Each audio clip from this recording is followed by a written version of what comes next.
Bonjour Saint-Just, bonjour à tous. On est heureux de pouvoir se retrouver pour cette nouvelle pensée du jour. Et aujourd'hui, on va continuer ce qu'on a commencé hier, à savoir parler du confinement d'Élie dans le premier livre des Rois, au chapitre 17, du verset 1er jusqu'au verset 7.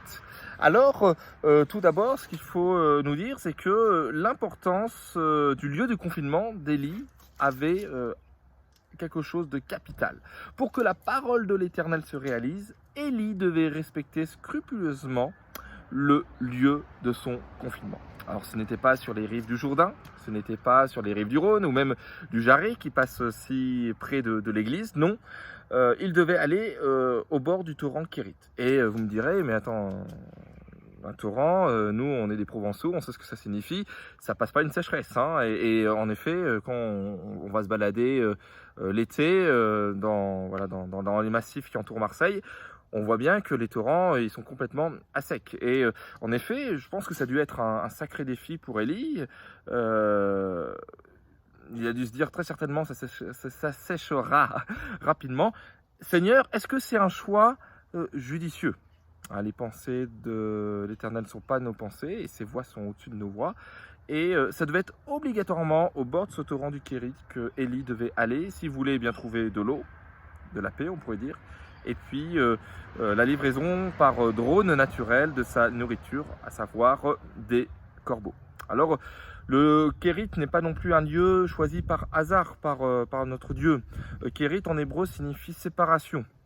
Et Élie était appelé à être mis à part pour servir Dieu, pour se consacrer à Dieu, séparé du reste du peuple qui était tombé avec le roi Akab dans une profonde idolâtrie. Si Élie voulait survivre, il fallait qu'il se sépare du reste du peuple et aille dans cet endroit précis.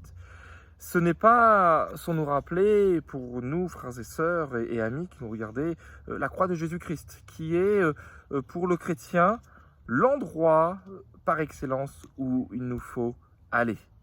Le salut ne s'y trouve qu'en Christ. Christ crucifié à la croix pour nos péchés et ressuscité le troisième jour, comme il l'avait annoncé, et il a été donc déclaré fils de Dieu, un sauveur tout-puissant, avec majesté, avec puissance.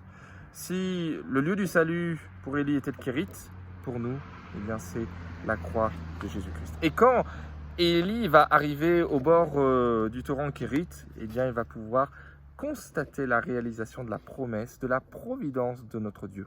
Donc lorsqu'Élie arriva au torrent du Kérit, il y trouva la formidable démonstration de la provision divine.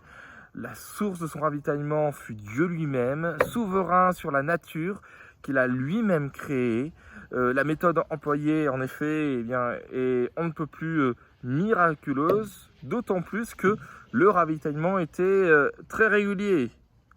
Le matin, nous dit l'Écriture, et le soir, il avait un menu varié avec du pain et de la viande. Et l'Écriture ne nous dit pas s'il mangeait 5 légumes et fruits par jour. Donc avec foi, frères et sœurs, nous voulons proclamer que ce Dieu, le Dieu d'Élie, est encore notre Dieu aujourd'hui.